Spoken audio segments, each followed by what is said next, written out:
नमस्कार दोस्तों, स्वागत है आपका एक बार फिर से यूट्यूब के चैनल टैक्स ऑफिसर में।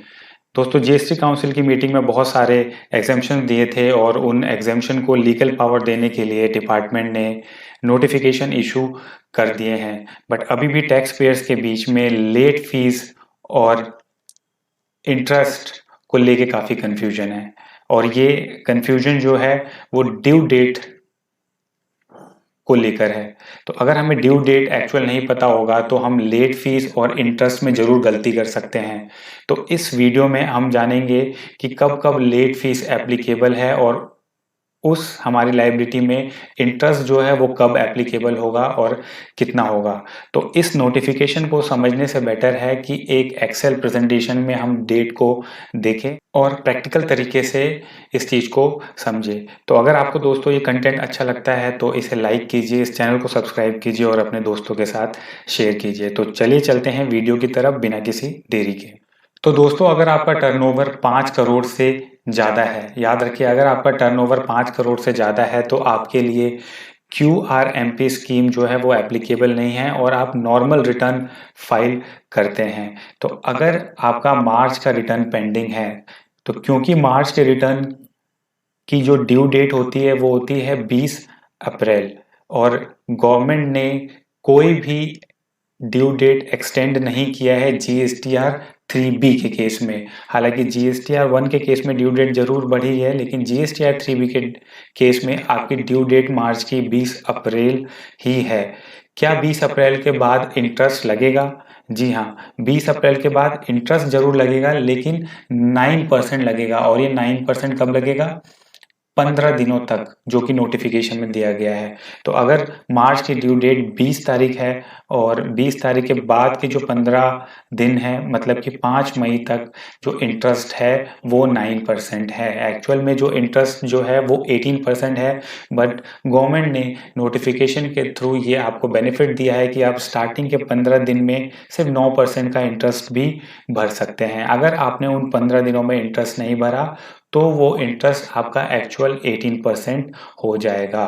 इसका मतलब है कि 5 मई के बाद 6 मई को अगर मैं अपना रिटर्न भरता हूँ तो 6 मई को इंटरेस्ट जो है वो 18% हो जाएगा। और हमें पता है कि 15 दिन तक डिपार्टमेंट ने लेट फीस को वेव ही कर दिया है। तो आपको लेट फी इस केस में एप्लीकेबल नहीं है 5 मई तक। तो याद रखना है दोस्तों, मार्च की रिटर्न है तो लेट फीस 5 मई तक नहीं लगनी थी और 5 मई तक अगर आप भर देते तो आपको इंटरेस्ट भी 9% लगता। बट क्योंकि ये डेट जा चुकी है इसलिए मार्च का रिटर्न हमारे लिए इतना रेलेवेंट नहीं है। आइए चलते हैं अप्रैल की रिटर्न की तरफ। तो अप्रैल की रिटर्न की डेट जो है वो 20 मई है।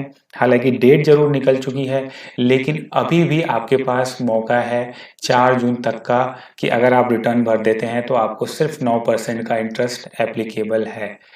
4 जून के बाद अगर आप इंटरेस्ट भरते हैं तो एज यूजुअल 18% का रिटर्न, 18% का इंटरेस्ट आपको देना होगा।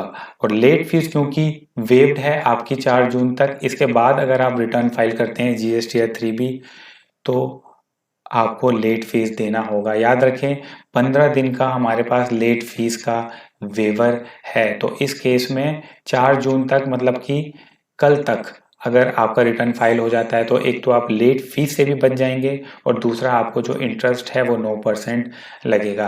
आइए चलते हैं मई की तरफ। तो मई वाला जो है ये बहुत ही इंपॉर्टेंट है क्योंकि इसकी जो ड्यू डेट है वो अभी लैप्स नहीं हुई है। 20 तारीख इसकी ड्यू डेट है और 15 दिन के अंदर अंदर अगर आप भरते हैं, मतलब कि 5 जुलाई तक अगर आप भरते हैं तो इंटरेस्ट जो है 9% आपको पेमेंट करना है। और 5 जुलाई तक अगर आप अपना रिटर्न फाइल कर देते हैं तो आपकी लेट फीस भी वेव हो जाएगी। तो ये 5 करोड़ से ऊपर के टर्नओवर वालों के लिए डेट्स हैं। तो इन डेट्स को आप अपने दिमाग में सेव कर लीजिए और हो सके तो अपना रिटर्न टाइम पे फाइल कर लीजिए। आइए चलते हैं जिनका टर्नओवर, जो कि बहुत बड़ी मात्रा में टैक्स पेयर्स हैं जिनका टर्नओवर 5 करोड़ से कम है। तो दोस्तों अगर आपका टर्नओवर 5 करोड़ से कम है तो इसके अंदर 2 ऑप्शन हो सकते हैं कि या तो आप क्यूआरएमपी स्कीम आपने ऑप्ट किया होगा या फिर आपने क्यूआरएमपी स्कीम ऑप्ट नहीं किया होगा और आप रेगुलरली मंथली रिटर्न जैसे फाइल करते हैं वैसे फाइल कर रहे होंगे। तो अगर आपने क्यूआरएमपी स्कीम ऑप्ट किया है तो जनवरी से लेकर मार्च तक का जो टैक्स पीरियड है, जो उस क्वार्टर का जो रिटर्न है, जिसकी ड्यू डेट 22 अप्रैल थी, उस केस में अगर आपने 7 मई तक रिटर्न भर दिया था तो आप पे कोई भी एप्लीकेबल इंटरेस्ट नहीं है। हालांकि 21 जून तक का आपके पास टाइम है 9% का इंटरेस्ट के लिए। तो अगर अगर आपने अपना जनवरी से मार्च क्वार्टर का रिटर्न अभी भी नहीं भरा है तो 9% के इंटरेस्ट के साथ फाइल कर दीजिए, क्योंकि 21 जून के बाद जो इंटरेस्ट है वो 18% ऑलमोस्ट डबल होने वाला है। और इस केस में लेट फीस का जो वेवर है वो 21 जून तक दिया हुआ है, तो ये काफ़ी राहत की बात है। अगर आपने अपना रिटर्न फाइल नहीं किया है तो मामूली सा आपको इंटरेस्ट पेबल करना होगा 9% का, क्योंकि क्यूआरएमपी स्कीम में हम रिटर्न जो भरते हैं जीएसटीआर 3B वो एक क्वार्टर का भरते हैं, इसलिए अप्रैल और मई मंथ में इसका कोई सवाल ही नहीं उठता। आइए चलते हैं उन टैक्स पेयर्स की तरफ जिनका टर्नओवर 5 करोड़ से कम है और क्यूआरएमपी उन्होंने ऑप्ट नहीं किया है।